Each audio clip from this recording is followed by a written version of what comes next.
السلام علیکم ورحمۃ اللہ وبرکاتہ۔ محترم ناظرین، محترم سامعین، ایک بیماری ہے بواسیر۔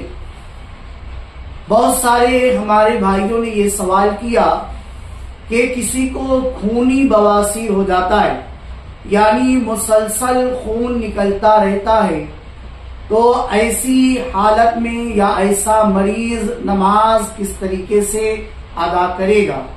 آئیے اس کا جواب سنتے ہیں، لیکن اللہ کی بارگاہ میں دعا کرتے ہیں کہ اللہ پاک ہمیں اس طرح کی بیماریوں سے محفوظ رکھے، اور جن بھائیوں کو ایسی بیماری اللہ تعالیٰ انہیں شفا عطا فرمائے۔ آئیے جواب سنتے ہیں۔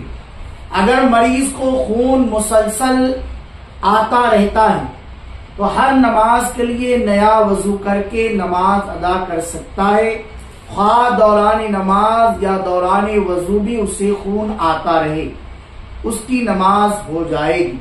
ہر نماز کے لیے نیا وضو کرنا ضروری ہے۔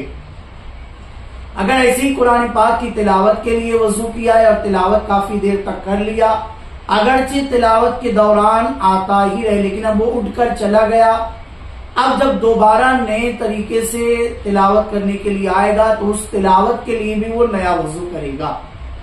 اگر ممکن ہو تو زیر جامہ یعنی پاجامے کے اندر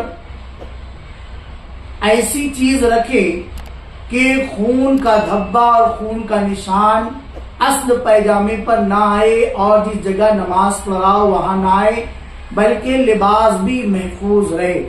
ہر نماز کے وقت اس زیر جامہ کو تبدیل کر لے جو اندر رکھا ہو، یعنی عام طور پر یہ ہے کہ خون نکل رہا ہے تو وہاں پر روئی وغیرہ رکھ لیا، پھر انڈر ویئر پہن لیا اور اس کے بعد پیجامہ پہن لیا، تو اب ظاہر سی بات ہے جو روئی وغیرہ رکھا ہے تو وہ خون آلود ہو رہی ہے۔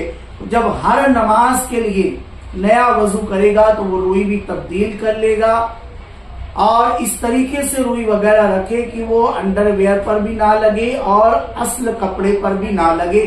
یہی اس کا مسئلہ ہے۔ ڈسکرپشن میں اردو میں لکھا ہوا ہے، وہاں جا کر آپ دیکھ سکتے ہیں۔ مزید واٹس ایپ نمبر ہے، وہاں پر میسج کر کے معلومات حاصل کر سکتے ہیں۔